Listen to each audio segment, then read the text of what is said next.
CH67. May blower pero wala siyang cool.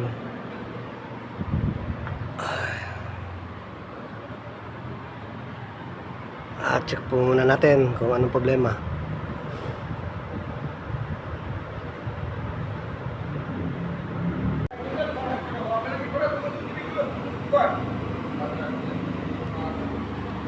Ayan, check na po natin yung sensor. Lahat ng sensor okay naman po. Sa coil sensor tsaka sa air sensor niya po. So observe lang po muna tayo pag mag-error po uli. Tignan po natin sa labas, outdoor. Okay? Tignan po muna natin yung outdoor. Kasi po hindi po siya lumalamig. So sa outdoor po muna tayo mag-focus. Isa po itong LG na smart inverter. Bali 3 tunnel po ito. Ayan po, 3 tons. So buksan po muna natin, check po natin kung anong problema sa loob. Na-i-off na po natin yung circuit breaker nya. So ang gagawin na lang po muna natin, backlash po muna tayo. Dito po muna tayo sa mag-focus sa fan motor, okay?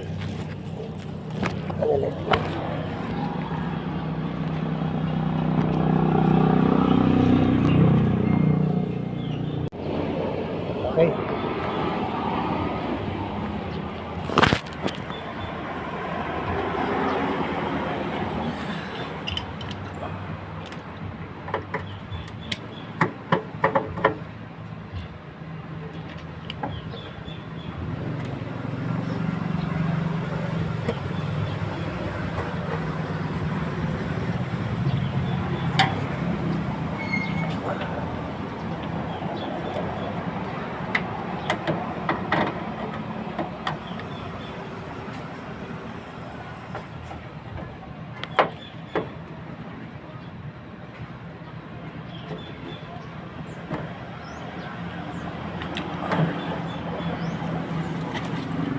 Yan po. Ayan.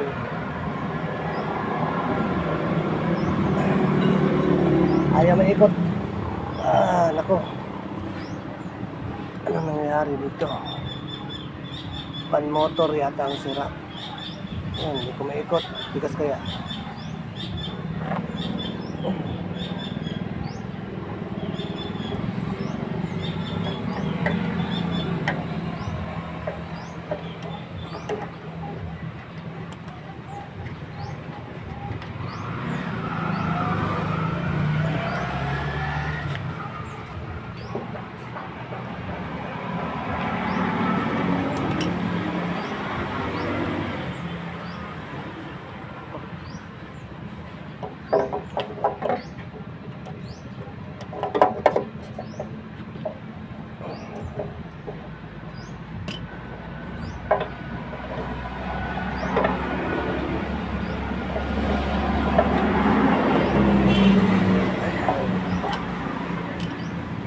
Tanggalin muna natin si pan.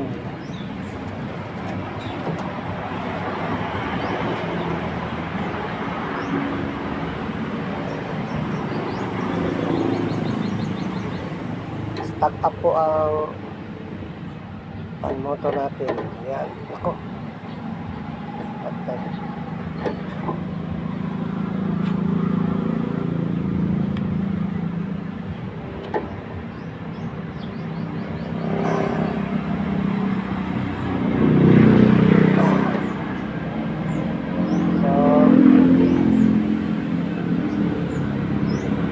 Tanggalin muna natin, okay? Tanggalin, cut ko muna, yan.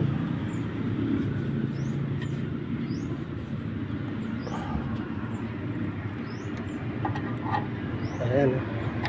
Hindi ko maikot. So, try muna natin na baklasin lahat. Baka may magawa pa tayong paraan. Kung hindi magagawa ay siguro papalitan na natin ng ibang pan motor ng outdoor. Okay, sandali. Naluwagan ko na po. Tanggalin muna natin.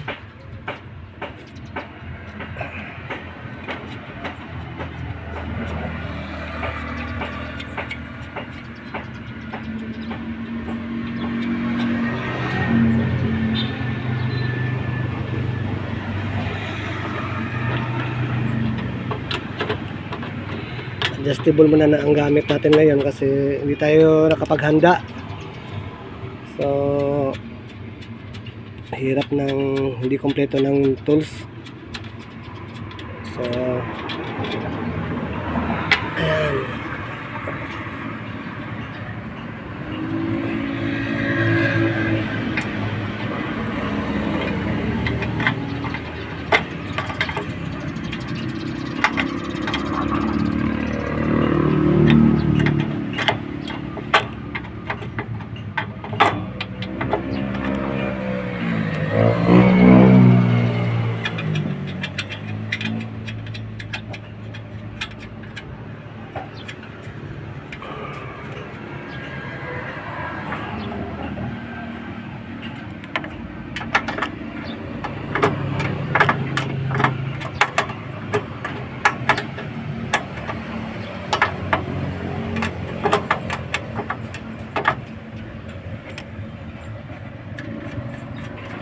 Ang hirap nung nag-iisa. Walang paghawak ko ng camera. Ayan po. Ayun, tanggalin tatlong tornilyo. Ayun. Ayan.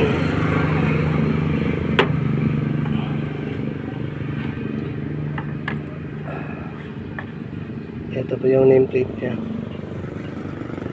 So try po muna natin baklasin at baka magawan pa po ng paraan.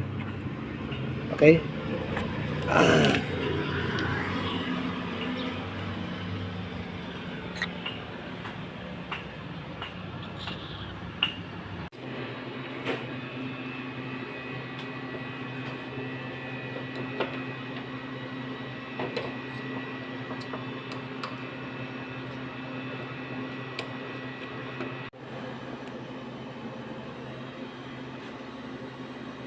Ayun, sira ang bearing.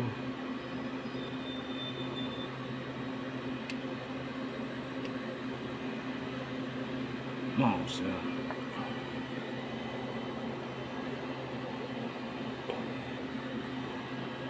Okay, palitan natin. Ayan, ayos na po. Bali back to normal na po. Bali natanggal na po natin at napalitan na po natin yung bearing sa loob. Ikakabit na lang natin para makapag-testing po tayo. Okay,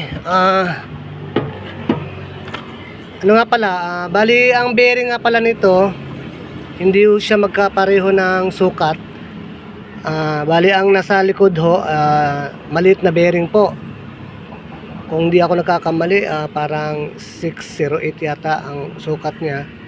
At dito sa harapan naman is 6201 yata. Okay? Hindi ho magkapareho. So, kabit po muna natin. Tapos mag-testing na po tayo kung gagana ba. Pero linisan muna natin yung board niya. Sobrang dumi po kasi kaya linisan muna natin. Okay?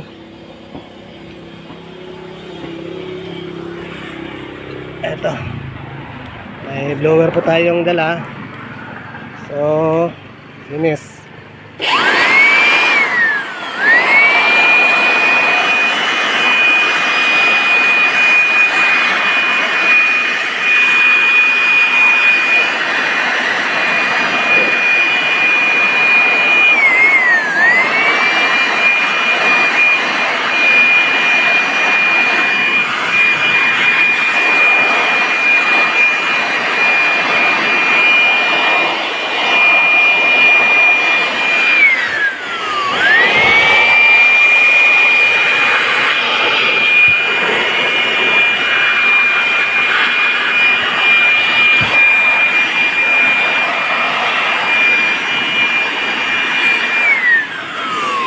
Ayos. Tsaka natin kabit. Sandali, umuulan. Okay. Tapos natin maikabit yung pan motor. Ayan, assemble na po natin. Tsaka po natin i-switch on si breaker para makapag-testing tayo. Nako, nakatagilid to. Paayos na lang po natin to sa electrician. Kaya ako dito. Kaya ako yun. Okay, para matestingan na natin.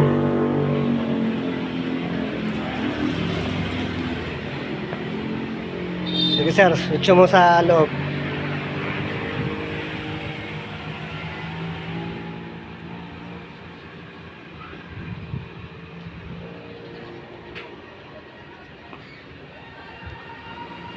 Observe po muna tayo ha. Hintayin po muna natin makapag-run si pan motor. Bali kanina hindi umaandar si pan motor, pero si compressor natin nagra-run po siya, malamig naman. Kaya lang namamatay kasi po nag-error ng CH67. So pag CH67 po ang error natin, bali hanapin na lang po natin sa pan motor. Either po sa outdoor ang may problema o kaya sa indoor. Okay?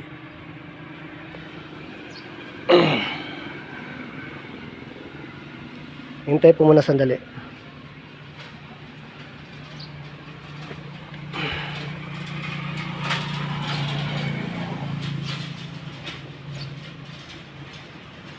Huwag nyo nga po palang kalimutan na mag-subscribe po sa channel ko, RDL AC Tutorial po.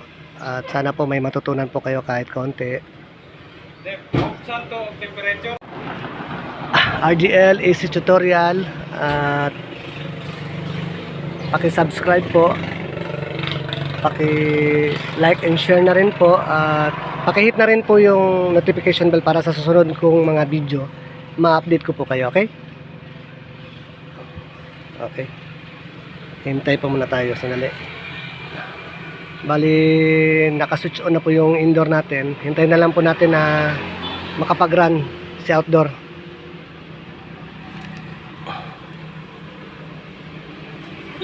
Ayun. Oh. Awan.